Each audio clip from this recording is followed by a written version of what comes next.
কারোর প্রতি কারোর প্রতি একবার অনুভূতি নষ্ট হয়ে গেলে মানুষ মানুষ আর তখন ভালোবাসা, মায়া, টান এসব আর দেখে না।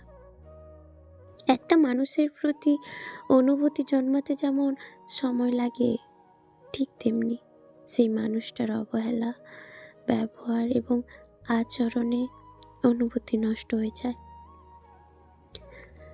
প্রচণ্ড ভালোবাসা পাওয়ার পরেও যারা অবহেলা করে, যাদের স্বভাবে মিথ্যা এবং লুকোচুরি লুকিয়ে থাকে, তাদের প্রতি অনুভূতি কখনোই একই রকম থাকে না।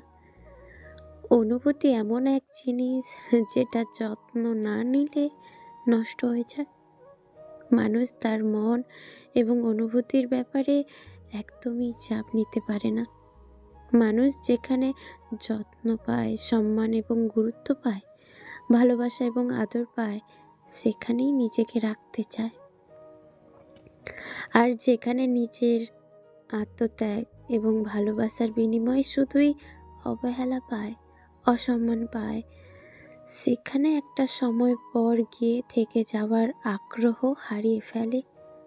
সম্পর্ক যখন অসম্মানের কারণ হয়ে দাঁড়ায়, যখন মানসিক যন্ত্রণার কারণ হয়ে দাঁড়ায়, মানুষ তখন আর ভালোবাসা, মায়া, টান এসব আর দেখে না, সম্পর্ক থেকে মুক্তি চায়। কারোর প্রতি অনুভূতি নষ্ট হয়ে গেলে সেই মানুষটার জন্য আর কোনো অনুভূতিই কাজ করে না। যার প্রতি একবার অনুভূতি নষ্ট হয়ে যায়, তার সাথে থাকতে গেলেই মানসিক যন্ত্রণা ভোগ করতে হয়।